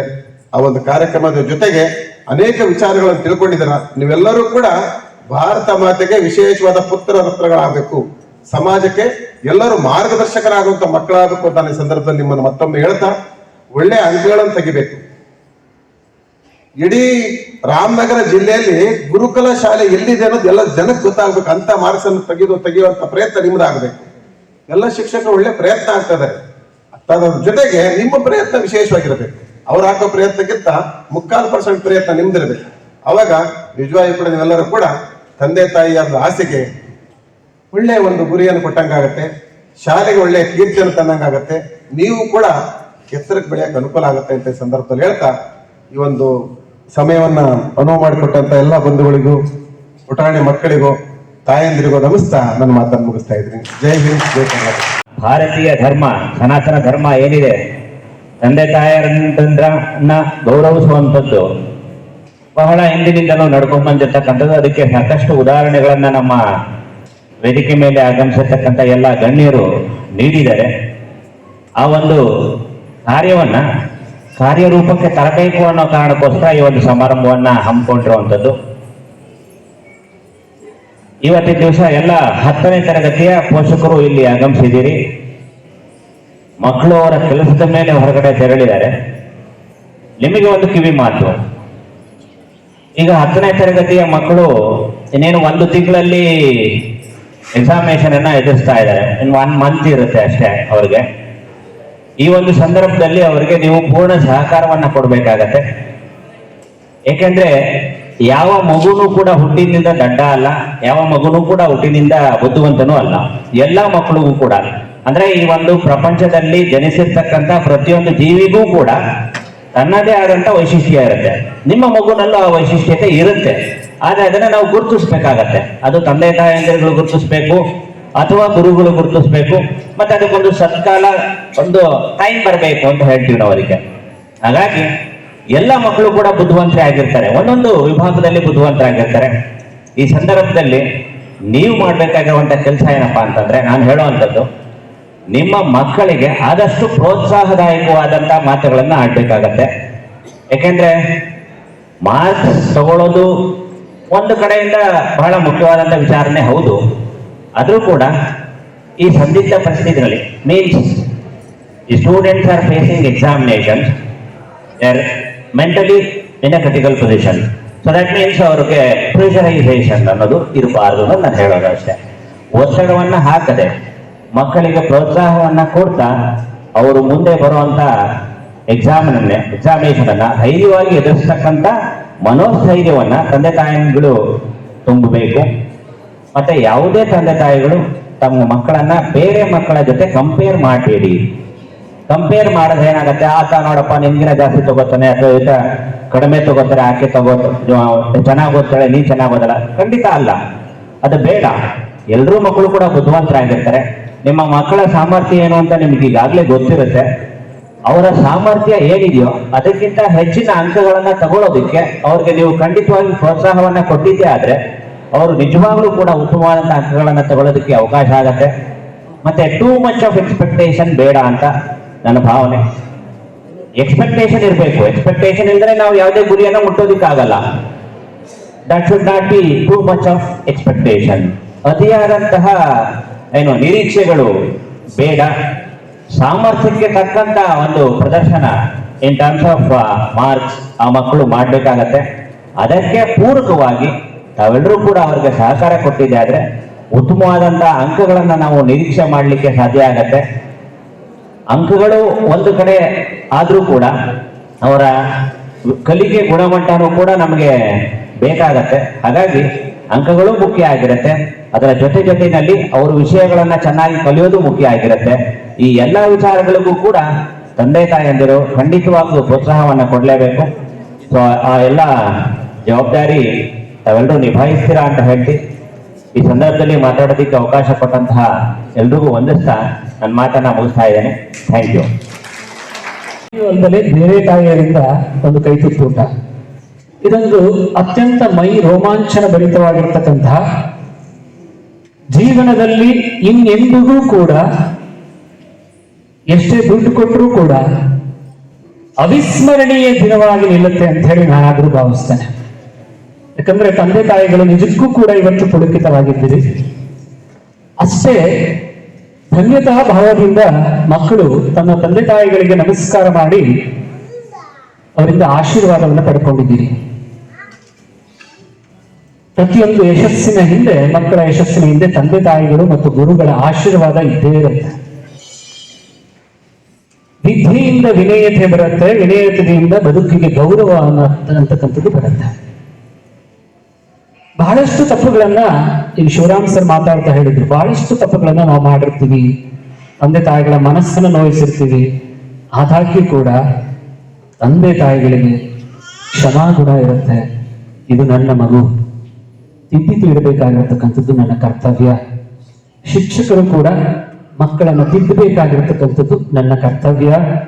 ಎಷ್ಟೇ ತುಂಟರಾಗಿದ್ದರೂ ಕೂಡ ಅವರನ್ನ ಸರಿದಾರಿಗೆ ತರ್ತಕ್ಕಂಥದ್ದು ನನ್ನ ಕರ್ತವ್ಯ ಅಂತೇಳಿ ಭಾವಿಸಿ ಗುರುಕುಲ ವಿದ್ಯಾಮಂದಿರ ಶಾಲೆಯ ಶ್ರದ್ಧಾವಂತ ಶಿಕ್ಷಕ ಬಂಧುಗಳು ಈ ಒಂದು ಮಹತ್ ಕಾರ್ಯದ ಹಿಂದೆ ತಮ್ಮನ್ನ ತಾವು ಪ್ರತಿ ವರ್ಷ ತೊಡಗಿಸಿಕೊಂಡು ಮೊದಲ ವರ್ಷದ ಕೆಲಸ ಏನಿದೆಯೋ ಪ್ರತಿ ವರ್ಷ ಇದು ನನ್ನ ಕೆಲಸ ನಾನು ಮಾಡಬೇಕು ಅಂತೇಳಿ ಅತ್ಯಂತ ಉತ್ಸುಕರಾಗಿ ನನ್ನ ಇಡೀ ತಂಡ, ಅರವಿಂದ್ ಸರ್ ಆಗಿರ್ಬೋದು, HR ಸರು, AC ಸರು, ತೆರೆ ಹಿಂದೆ ವೆಂಕಟೇಶ್ ಅವರು, ಎಲ್ಲ lady teachers, Swathi madam, Tarana madam, Dhanalakshmi madam, Poornima madam, ಅದ್ರ ಜೊತೆಗೆ ಶಾಲಿನಿ ಮೇಡಮ್, ಎಲ್ಲ ಶಿಕ್ಷಕರು ಕೂಡ ಅಚ್ಚುಕಟ್ಟಾಗಿ ವ್ಯವಸ್ಥಿತವಾಗಿ ಕಾರ್ಯಕ್ರಮ ಬರಬೇಕು ಅಂತೇಳಿ. ಒಂದು ಸ್ಕೂಲ್ ಡೇ ಅಂದ್ರೆ ಅದೊಂದು ಜೋಶ್, ಆದ್ರೆ ಮಾತೃಪಿತ್ರೋತ್ಸವ ಅಂದ್ರೆ ಅದೊಂದು ಸೈಲೆಂಟ್ ಆಗಿರತಕ್ಕಂಥ ಸಂಪ್ರದಾಯದ ಕಾರ್ಯಕ್ರಮ. ಅದರಲ್ಲಿ ಗುರುಕುಲ ವಿದ್ಯಾಮಂದಿರದಲ್ಲಿ ಪ್ರಾಥಮಿಕ ವಿಭಾಗದಿಂದಲೂ ಕೂಡ ಬಹಳಷ್ಟು ಕಾರ್ಯಕ್ರಮಗಳಿವೆ. ಅಕ್ಷರಾಭ್ಯಾಸ, ಹಿರಿಯರೊಬ್ಬರನ್ನ ಕರೆಸಿ ಮಕ್ಕಳಿಗೆ, ಪುಟಾಣಿ ಮಕ್ಕಳಿಗೆ ಅಕ್ಷರಾಭ್ಯಾಸ ಮಾಡಿಸ್ತಕ್ಕಂಥ ಕಾರ್ಯಕ್ರಮದಿಂದ ಹಿಡಿದು ಹಿರಿಯ ಪ್ರಾಥಮಿಕ ವಿಭಾಗದ ಮಕ್ಕಳಿಗೆ ಶಿವರಾಮ್ ಸರವರಿಂದ ಭಗವದ್ಗೀತೆ ತರಗತಿಗಳು, ಹಾಗೆ ಯೋಗ ತರಗತಿಗಳು ಕೂಡ ನಮ್ಮ ಶಾಲೆಯಲ್ಲಿ ನಡೀತಾ ಇದೆ. ಸುಜಾತಾ ಮೇಡಮ್ ಮತ್ತೆ ಜಮುನಾ ರಾಣಿ ಮೇಡಮ್ ಅವರು ಒಂದು ಕಾರ್ಯ ನಡೆಸ್ತಾ ಇದೆ. ಇದೆಲ್ಲವೂ ಕೂಡ ಭಾರತೀಯ ಸನಾತನ ಧರ್ಮದ ಸಂಸ್ಕೃತಿಯ ಸಾರವನ್ನ ಮಕ್ಕಳಿಗೆ ತಿಳಿಸಬೇಕು ಅಂತೇಳಿ. ಇವತ್ತು ವಿದ್ಯೆಯಿಂದ ಬರೀ ನಾವು ಕಲಿಸ್ತಕ್ಕಂಥದ್ದು ಅಂಕಗಳು, ಜ್ಞಾನಾರ್ಜನೆ ಸಿಗುತ್ತೆ. ಆದ್ರೆ ನಮ್ಮ ರಿಸಲ್ಟ್ ಅನ್ನ ನಾವು ಯಾವತ್ತೂ ಕೂಡ ಕೊಳ್ಳಗೆ ಹಾಕೊಂಡು ಓಡಾಡಲ್ಲ. ಆ ವಿದ್ಯೆಯಿಂದ ಬಂದಂತ ವಿನಯತೆ ಲಕ್ಷ ಜನರ ಮಧ್ಯೆ ನಮ್ಮನ್ನ ಗುರುತಿಸುವಾಗ ಮಾಡುತ್ತೆ. ನಮ್ಮ ಮಾರ್ಕ್ಸ್ಗಳು, ಸರ್ಟಿಫಿಕೇಟ್ ಅಲ್ಲ. ಇವತ್ತಿನ ದಿವಸ ಭಾರತೀಯ ಸಂಸ್ಕೃತಿ ಅಲ್ಲದೆ ಇರತಕ್ಕಂಥದ್ದು ಕೆಲವು ತಲೆ ಎತ್ತುತ್ತಾ ಇದೆ. ಅದರಲ್ಲಿ ಒಂದು ವೃದ್ಧಾಶ್ರಮ ಅಂತಕ್ಕಂಥದ್ದು. ಭಾರತೀಯ ಸಂಸ್ಕೃತಿಯ ಪರಂಪರೆಯಲ್ಲಿ ಮನೆಯ ಹಿರಿಯರನ್ನ ಅತ್ಯಂತ ಪೂಜ್ಯನೀಯವಾಗಿ ನೋಡ್ಕೊಳ್ಬೇಕಾಗಿರ್ತಕ್ಕಂಥದ್ದು ನಮ್ಮ ಕರ್ತವ್ಯ ಅಂತ ಹೇಳಿ ಭಾವಿಸಿ ಗುರು ಅತ್ಯಂತ ದೊಡ್ಡ ಸ್ಥಾನವನ್ನು ಕೊಟ್ಟು ನೋಡ್ಕೊಳ್ತಾ ಇದ್ದಂಥದ್ದು ನಮ್ಮ ಬಹಳ ಹಿಂದಿನಿಂದ ನಡ್ಕೊಂಡು ಬಂದಿರತಕ್ಕಂಥದ್ದು. ಹೇಗೆ ತನ್ನ ತಂದೆ ತಾಯಿಗಳು ಒಂದು ಮಗುವನ್ನ, ಚಿಕ್ಕ ಮಗುವನ್ನ ಆಹಾರ ತಿನ್ನಿಸೋದ್ರಿಂದ ಹಿಡಿದು ಆ ಮಕ್ಕಳು ಮಲಮೂತ್ರ ಮಾಡ್ಕೊಂಡಾಗೂ ಕೂಡ ಅದನ್ನ ತೊಳೆದು ಶುಭ್ರಗೊಳಿಸಿ ಇದು ನನ್ನ ಮಗು ಅಂತ ಹೇಳಿ ಭಾವಿಸಿ ಆ ಮಗುವನ್ನ ಬೆಳೆಸ್ತಾರೆ. ಒಂದು ಮಟ್ಟಕ್ಕೆ ಹೋಗುತ್ತೆ ಮಗು. ತದನಂತರ ತಂದೆ ತಾಯಿಗಳಿಗೆ ವಯಸ್ಸಾಗತ್ತೆ. ಆಗ ತಂದೆ ತಾಯಿಗಳು ಮಕ್ಕಳಾಗ್ತಾರೆ. ಅವ್ರಿಗೆ ವಯಸ್ಸಾಗತ್ತೆ, ಅವರ ದಿನನಿತ್ಯ ಕೆಲಸಗಳನ್ನು ಮಾಡ್ಕೊಳ್ಳಿಕ್ಕಾಗಲ್ಲ. ಆಗ ಮಕ್ಕಳು ಕರ್ತವ್ಯ ಬರುತ್ತೆ. ತಂದೆ ತಾಯಿಗಳನ್ನ ಅದೇ ರೀತಿನಲ್ಲಿ ಹೇಗೆ ನೀವು ಚಿಕ್ಕ ಹುಡುಗರಾಗಿದ್ದನ್ನು ನೋಡ್ಕೊಂಡ್ರಲ್ಲ ಆ ರೀತಿಯಾಗಿ ತಂದೆ ತಾಯಿಗಳನ್ನ ನೋಡ್ಕೊಳ್ಬೇಕು. ಇದು ನಮ್ಮ ಸಂಸ್ಕೃತಿ, ಇದು ಸಂಸ್ಕಾರ. ವಿಪರ್ಯಾಸ ಅಂದ್ರೆ ಅಲ್ಲಲ್ಲೇ ವೃದ್ಧಾಶ್ರಮಗಳು ನಡೀತಾ ಇದೆ. ಇದು ನಮ್ಮ ದೇಶದಿಂದ ಹೊರಗಡೆ ಹೋಗ್ಬೇಕು. ಕೇವಲ ಅಪ್ಪ ಅಮ್ಮನ ಆಸ್ತಿಗಾಗಿ ಅಲ್ಲ, ನನ್ನನ್ನ ಜನ್ಮ ಕೊಟ್ಟು ಈ ಭೂಮಿ ಮೇಲೆ ತಂದಿರ್ತಕ್ಕಂಥದ್ದು ಅಪ್ಪ ಅಮ್ಮ. ಅವ್ರ ಋಣ ತೀರಿಸಬೇಕಾಗಿರ್ತಕ್ಕಂಥದ್ದು ಅವರ ವೃದ್ಧಾಪ್ಯದಲ್ಲಿ ಅವ್ರನ್ನ ಸರಿಯಾಗಿ ನೋಡ್ಕೊಳ್ಬೇಕು. ವಿದ್ಯೆಯನ್ನ ಕೊಡ್ತಾ ಇದ್ದೇವೆ. ಗುರುಕುಲ ವಿದ್ಯಾಮಂದಿರ ಶಾಲೆ ಕಳೆದ 19 ವರ್ಷಗಳಿಂದಲೂ ಕೂಡ ಸತತವಾಗಿ 100% ಫಲಿತಾಂಶ ಕೊಡ್ತಾ ಇದೆ. ಒಳ್ಳೆ ಶಾಲೆ, ಒಪ್ಕೊಳ್ಳೋಣ. ಅದ್ರ ಜೊತೆಗೆ ನಾವು ಕ್ವಾಲಿಟಿ ರಿಸಲ್ಟ್ ಅನ್ನು ಕೊಡಬೇಕು. ನಂಬರ್ ಆಫ್ ಡಿಸ್ಟಿಂಕ್ಷನ್, ಓಕೆ, ಒಪ್ಕೊಳ್ಳೋಣ. ನಾನು ಆಗ್ಲೇ ಹೇಳಿದೆ, ಶಾಲೆ ನಿಂತ ನೀರಾಗಬಾರ್ದು. ಗುರುಕುಲ ವಿದ್ಯಾಮಂದಿರ ಶಾಲೆ ನಂದು ಅಂತ ನಾನು ಹೇಳಿಲ್ಲ, ಇದು ಪೋಷಕರ ಶಾಲೆ. ಯಾಕಂದ್ರೆ ಗುರುಕುಲ ವಿದ್ಯಾಮಂದಿರ ಶಾಲೆ ಹೈಸ್ಕೂಲ್ಗೆ ಪರ್ಮಿಷನ್ ಬಂದಿದ್ದು ಅಕ್ಟೋಬರ್ ತಿಂಗಳಿನಲ್ಲಿ. ಅಕ್ಟೋಬರ್ 9ನೇ ತಾರೀಕು ಪರ್ಮಿಷನ್ ಸಿಗುತ್ತೆ. ಅಷ್ಟೊತ್ತಿಗೆ ಎಲ್ಲ ಮಕ್ಕಳು ಶಾಲೆನಲ್ಲಿ ಜಾಯಿನ್ ಆಗೋಗಿರ್ತಾರೆ ಹೈಸ್ಕೂಲ್ಗೆ. ಅಂತ ಸಂದರ್ಭದಲ್ಲೂ ಕೂಡ ದಸರಾ ಹಾಲಿಡೇಸ್ ಆದ್ಮೇಲೆ ತಮ್ಮ ಮಕ್ಕಳ ಟಿ.ಸಿ ತೆಗೆದುಕೊಂಡು ಬಂದು ಬಹಳಷ್ಟು ಜನ ನಮ್ಮ ಮೇಲೆ ಅಂದ್ರೆ ಶಿಕ್ಷಕರಂಗದ ಮೇಲೆ ಇಟ್ಟಂತಹ ಅಭಿಮಾನದ ಪೂರ್ವಕವಾಗಿ ಮಕ್ಕಳನ್ನ ಶಾಲೆಗೆ ತೆಗೆದುಕೊಂಡು ಬಂದು ಸೇರಿಸಿದ್ರು. ಅವತ್ತು ಪಣತುಟ್ಟಿಗೆ ನಾವು 100% ರಿಸಲ್ಟ್ ಅನ್ನು ಕೊಡಬೇಕು. ಆ ಪೇರೆಂಟ್ಸ್ ನಮ್ಮ ಮೇಲೆ ಇಟ್ಟಿರ್ತಕ್ಕಂಥ ಒಂದು ಏನು ನಂಬಿಕೆ ಇದೆ ಅದನ್ನ ಯಾವತ್ತಿಗೂ ಕೂಡ ಕಳ್ಕೋಬಾರದು. ಅದನ್ನ ಉಳಿಸ್ಕೊಂಡು ಬೆಳೆಸ್ಕೊಂಡು ಹೋಗ್ತಾ ಇದ್ದಾವೆ. ಇವರ ಹಿಂದಿನ ನಿಮ್ಮ ಸಹಕಾರ ದೊಡ್ಡದು. ಗುರುಕುಲ ವಿದ್ಯಾಮಂದಿರ ಶಾಲೆಯ ಏಳಿಗೆಯಲ್ಲಿ ಶಿಕ್ಷಕರು, ಆಡಳಿತ ಮಂಡಳಿ, ಮಕ್ಕಳ ಪಾತ್ರದ ಜೊತೆಗೆ ನಿಮ್ಮಗಳ ಪೋಷಕರ ಸಹಕಾರ ಶ್ಲಾಘನೀಯವಾಗಿರ್ತಕ್ಕಂಥದ್ದು. ನಿಮ್ಮ ಬಹಳಷ್ಟು ಕಾರ್ಯಕ್ರಮದ ನಡುವೆಯೂ ಕೂಡ ಈ ಒಂದು ಕಾರ್ಯಕ್ರಮಕ್ಕೆ ಬಿಡು ಮಾಡ್ಕೊಂಡು ಬಂದಿದ್ದೀರಿ. ಇನ್ನು ಒಂದು ಕೈತುತ್ತೂಟ, ಬೆಳದಿಂಗಳ ಕೈತುತ್ತೂಟದ ಬಾಕಿ ಇದೆ. ಗುರುಕುಲ ವಿದ್ಯಾಮಂದಿರದ ಈ ಟ್ವಿಂಕ್ಲಿಂಗ್ ಸ್ಟಾರ್ಸ್ ಗಳನ್ನ ನೀವುಗಳು ಅರಸಿದ್ದೀರಿ. ಈ ಬಾರಿ SSLC-ನಲ್ಲಿ 53 ವಿದ್ಯಾರ್ಥಿಗಳು ಪರೀಕ್ಷೆಯನ್ನು ತೆಗೆದುಕೊಳ್ತಿದ್ದಾರೆ. ಅದರ ಸಂಕೇತವಾಗಿ 53 ದೀಪಗಳನ್ನ ಬೆಳಗಿಸಿ ಅವರ ಭವಿಷ್ಯ ಉಜ್ವಲವಾಗಲಿ ಅಂತ ಹೇಳಿ 53 ದೀಪಗಳನ್ನ ಬೆಳಗಿಸ್ತಕ್ಕಂಥ ಗುರುಕುಲ ವಿದ್ಯಾಮಂದಿರ ಶಾಲೆಯ ವಿದ್ಯಾರ್ಥಿಗಳು ಯಾವತ್ತಿಗೂ ಕೂಡ ಟ್ವಿಂಕ್ಲಿಂಗ್ ಸ್ಟಾರ್ಸ್ ಆಗಿ ಬೆಳೀಲಿ. ಅವರ ಜೀವನ ಯಶಸ್ಸನ್ನು ಕಾಣಲಿ. ಎತ್ತ ತಂದೆ ತಾಯಿಗಳಿಗೆ ದೇಶಕ್ಕೆ ಸತ್ಪ್ರಜೆಗಳಾಗಲಿ ಅಂತಕ್ಕಂಥ ಮನೋಭಾವನೆಯಿಂದ ಆ ಮಕ್ಕಳನ್ನ ಬೆಳೆಸ್ತಾ ಇರ್ತಕ್ಕಂಥ ಎಲ್ಲರಿಗೂ ನಮಿಸುತ್ತಾ ಈ ಒಂದು 53 ದೀಪಗಳನ್ನ ಪ್ರಜ್ವಲಿಸಲಾಗ್ತಾ ಇದೆ. ಇದು ಯಾವತ್ತಿಗೂ ಕೂಡ ದೇಶ, ನಾಡು, ನುಡಿ, ತಂದೆ ತಾಯಿ, ಗುರು ಹಿರಿಯರನ್ನ ಗೌರವಿಸ್ತಕ್ಕಂಥ ಸತ್ಪ್ರಜೆಗಳಾಗಿ ನೀವು ಯಶಸ್ಸನ್ನು ಗಳಿಸಲಿ ಅಂತ ಹೇಳಿ ಈ ದೀಪಗಳನ್ನ ಬೆಳಗಿಸಲಾಗಿದೆ. ಸೊ ಈ ಒಂದು ಕಾರ್ಯಕ್ರಮದಲ್ಲಿ ಸಂಸ್ಕಾರದ ಒಂದು ಪ್ರತೀಕವಾಗಿ ಕೆಲವು ವಿಚಾರಗಳನ್ನು ಹೇಳಲಿಕ್ಕೆ ಇಷ್ಟಪಡ್ತೇನೆ. ಇತ್ತೀಚಿನ ವರ್ಷಗಳಲ್ಲಿ ಒಬ್ಬ ವಿದ್ಯಾರ್ಥಿ ಋತ್ವಿಕ್ ಅಂತ ಹೇಳಿ ನನಗೆ ಹಿಂದಿನ ಬ್ಯಾಚ್ಗಳಲ್ಲಿ ತುಂಬಾ ಹಿಂದಿನ ಬ್ಯಾಚ್ಗಳಲ್ಲೂ ಕೂಡ ಅದೊಂದು ಕೆಲವು ವಿದ್ಯಾರ್ಥಿಗಳು ಸಿಕ್ಕದಾಗೆ ಹೊರಗಡೆ ಸಿಕ್ಕದಾಗ ಮಾತಾಡಿಸ್ತಕ್ಕಂಥದ್ದು, ಕಳೆದ 2 ವರ್ಷಗಳಲ್ಲಿ SSLC ಮುಗಿಸ್ಕೊಂಡು ಹೋದಂತ ವಿದ್ಯಾರ್ಥಿ ಮಾತಾಡಿಸ್ತಕ್ಕಂಥದ್ದು, ಓಕೆ ಶಿಕ್ಷಕರು ನಮಸ್ಕಾರ, ಒಂದು ವಿಶ್ ಮಾಡ್ತಕ್ಕಂಥ good morning sir, good afternoon sir, ಈತನೊಂದು ಸ್ಪೆಷಾಲಿಟಿ ಏನಂದ್ರೆ ಎಲ್ಲನ ಸಿಗ್ಲಿ ಮಾತಾಡ್ತಾ ಕಡೆಗೆ ಸರಿ ಆಯ್ತು ಹೋಗ್ಬಾರಪ್ಪ ಅಂದಾಗ ಕೂಡ ನಾನು ಗಾಡಿ ಮೇಲೆ ಕೂತಿದ್ರು ಸರಿನೆ ಕಾಲ್ ಮುಟ್ಟಿ ನಮಸ್ಕಾರ ಮಾಡಿ ಹೋಗ್ತಾನೆ. ನಿಜಕ್ಕೂ ಕೂಡ ನಮಗೆ ಇದು ಏನು ಕೊಟ್ಟರು ಕೂಡ ಅದಕ್ಕೆ ಸಮಾನ ಅಲ್ಲ. ಅದು ಬೇಡಪ್ಪ, ಯಾವತ್ತಿಗೂ ಕೂಡ ಬೇಡ. ತಂದೆ ತಾಯಿಗಳು ಗೌರವಿಸು. ಇನ್ನೊಂದು ನನಗೊಂದು ಆಸೆ ಇತ್ತು. ಒಬ್ಬ ಸ್ಟೂಡೆಂಟು ಕುದೂರಿನಲ್ಲಿ ಅತ್ಯಂತ ಹಳೆಯ ದೇವಸ್ಥಾನ ಗಣೇಶನ ದೇವಸ್ಥಾನದ ಅರ್ಚಕರು ಬಹಳ ವಯಸ್ಸಾದರೂ ಕೂಡ ಅವ್ರ ದೇವಸ್ಥಾನದಲ್ಲಿ ಅರ್ಚಕರ ಕಾರ್ಯ ನಿರ್ವಹಿಸ್ತಾ ಇದ್ರು. ಅವ್ರಿಗೊಬ್ಬ ಮಗ ಇದ್ದ. ಬಹಳಷ್ಟು ಹೆಣ್ಮಕ್ಳು, 2-3 ಹೆಣ್ಮಕ್ಳು ಇದ್ರು. ಆದ್ರೆ ಒಬ್ಬ ಮಗ ಅನಿವಾರ್ಯವಾಗಿ ತೀರ್ ಹೋಗ್ತಾನೆ. ತೀರ್ ಹೋದ ನಂತರ ಆ ತಾಯಿಗೂ ಕೂಡ ಒಂದು ಅನಾರೋಗ್ಯ. ಆದ್ರೆ ಆ ಮಗುನ ನೋಡ್ಕೊಳ್ತಕ್ಕಂಥ ಜವಾಬ್ದಾರಿ ಹೆಣ್ಮಕ್ಳ ಮೇಲೆ ಬೀಳುತ್ತೆ. ಬೇರೆ ಊರಲ್ಲಿ ಇರ್ತಾರವರು, ಕಡೆಗೆ ಕುದೂರಿಗೆ ಬಂದ್ರು. ಅನಗ ಅಂತ ಹೇಳಿ ಆ ಸ್ಟೂಡೆಂಟ್ ನೇಮ್.